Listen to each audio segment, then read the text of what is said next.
We have some breaking news to go over today as the Los Angeles Lakers have just made multiple sneaky signings. The Shams just dropped a huge report revealing the signings of one player in particular that has fans fired up, but also an interesting name from a player out of college who absolutely dominated the Summer League. We're going to break down exactly who this player is, discuss what it means going forward, and most importantly, the impact that these moves have on Rob Pelinka's future plans. But before we get into it all, folks, if you're a part of the percentage who aren't subscribed to the channel, this is the place to be for daily Lakers content. Your guys' support has truly been unbelievable. You've been absolute beasts with the support, and this is the place to be as soon as news drops, videos every single time. So make sure to hit that subscribe button. Folks, a lot to go over today, and obviously we've been talking a lot about moves they're going to make. I still believe a big trade is on the horizon for Rob Pelinka, and I had a video covering that a couple hours ago on Drew Holiday, but some brand new reports have just dropped. A brand new report from Shams himself, and you can see this here. Shams literally like 2 minutes ago. The Lakers are planning to sign 7-footer Christian Koloko and forward Chris Manon on two-way NBA contracts. Manon, undrafted out of Vanderbilt, played for the Warriors in California and Las Vegas Summer Leagues. Koloko played 37 games for LA last season. So let's dive into these moves. Now we'll start with Christian Koloko because he's an interesting one. We're more familiar with him. We saw him briefly last year, and he's been around the Lakers for a while. We'll get into Chris Manon a little bit later because you're going to want to stay tuned for Chris Manon because it is an interesting one. But some context first. These are the two-way spots that Trevor Lane has been referring to. They now will have Koloko, Manon, and Trey Jemison occupying their two-way roster spots. So these are the official, two-way spots. Of course, they waived Jordan Goodwin. He wasn't eligible for another two-way contract after getting his first one with the Lakers. So these are the two-way contracts now. Koloko, Manon, and Trey Jemison. Now, let's dive into Christian Koloko a little bit. Of course, we know he was drafted by Toronto. He was pretty, okay there. And then, of course, had his blood clot issue, which made him miss the entirety of the 2023-2024 season. Last season, he was okay at times, right? Wasn't really great. You saw some flashes of potential with him alongside Luka Doncic because of the fact that he's a good pick and roll guy.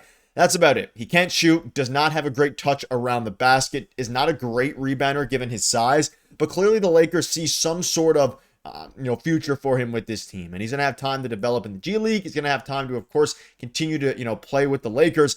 But with the, acquisition of, Maxi Kleber at last year's deadline when they got Luka Doncic, but now, of course, the re-signing of Jackson Hayes, the Lakers don't have a ton of, space for another center. And that's why I think the two-way always made the most sense here for Christian Koloko. See if he can develop down in the G League, once a formerly fairly highly touted prospect.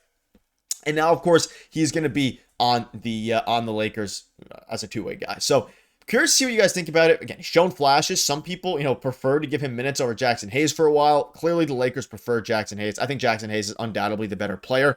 And ultimately, they have three centers now between him, Maxi Kleber, and, of course, DeAndre Ayton at the one. They have a lot of center depth all of a sudden. It's a great depth. Not necessarily. Like, would you rather a different backup center than Jackson Hayes and then Maxi Kleber?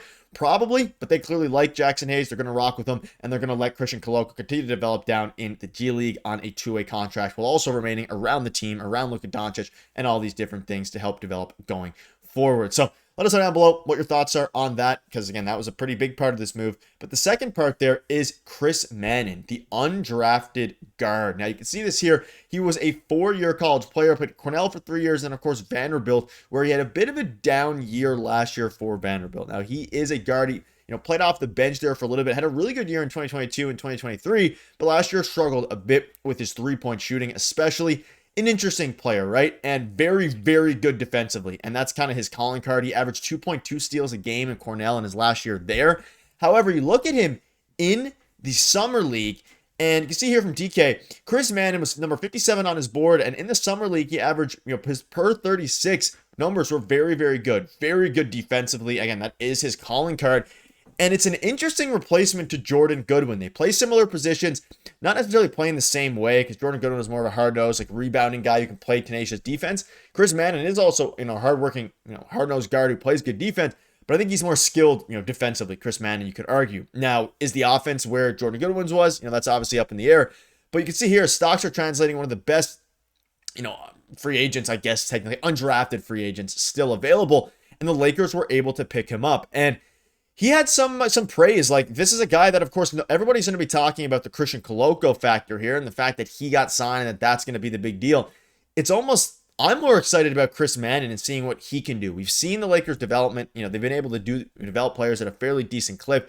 His three-point shot needs some work, doesn't shoot a ton of them, but again, he's just averaged 4 rebounds a game, 6 points last year. Like, again, for college, not very, very good at all. In the summer league, looked very, very solid. And at the end of the day, that's one of the bigger things here is how are they going to translate to summer league and have him on a two-way deal to work behind guys like Luka Doncic, work behind some of the other players down in the G League.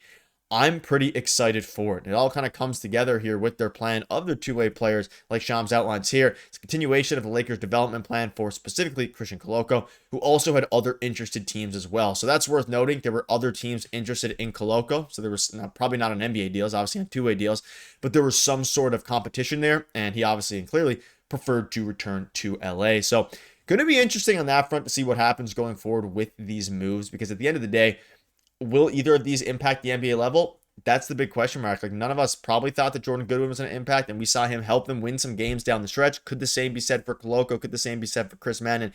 That's the big question mark. Let me know if you're excited about either of these guys. If you, of course, followed Chris Manon maybe in college and things like that. But let me know down below what your thoughts are. A lot of new news coming out. We're keeping you up to date every step of the way. But let's move on now to a quick other topic here surrounding the Marcus Smart acquisition. Now, his signing can be officially completed tonight after he clears waivers, but Mark Stein came out and gave some interesting insights surrounding Luka Doncic's acquisition, or helping the acquisition of Marcus Smart here to the Lakers. So I'm likewise told that Smart, like Doncic, has been working hard on his body this summer. Conditioning was an undeniable issue for Smart last season, but the Lakers were convinced during their pursuit that they will see a sleeker version. And he also says he's hearing that Jared Vanderbilt is healthier now than he was at any point last season, which will naturally spark hope. The versatile forward seems like an offseason addition himself when training camp opens. So that's going to be interesting because, of course, we know that Luka Doncic played a big role in recruiting Marcus Smart to the Lakers, and it seems that Marcus Smart is working on his conditioning as well, and it seems the signing could be way better than we thought. And I'll have, of course, a full video covering this and the Smart signing in general as it becomes official. But this is very positive news because you look at the Lakers starting lineup right now. You have Koloko now as the two-way. You also have Chris Manon, but they're not going to be playing meaningful NBA minutes.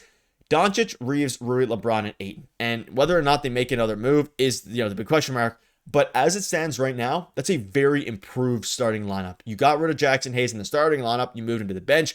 You get Marcus Smart off the bench as well. Again, if you watched my video earlier today, I would prefer Marcus Smart as in the starting lineup and Reaves to the bench. That's kind of my ideal scenario, just because you have a defensive-minded player then in the starting lineup, and you can have Reaves manning the bench. Would Reaves be happy with that after having a career year? Probably not. That's what I would prefer. Let me know down below what your thoughts are. You have Jake LaRavia, who could be a scorer off the bench as well. I'd like to see them get interesting with some lineups. Maybe Doncic, Smart, and then LaRavia, LeBron, Ayton. See how that works. Then you have Rui and Reaves off the bench, which is a very useful bench combination. There's a lot of different ways you can kind of maneuver here and twinker with it. So let me know down below what your thoughts are on this. Going to be a lot of interesting moves coming. And we know that JJ Redick, he tinkers with lineups a lot. It's going to be interesting to see what he does here. Let me know down below what your thoughts are, as well as the other signings and Chris Manon. Thank you guys for watching. I'll see you later.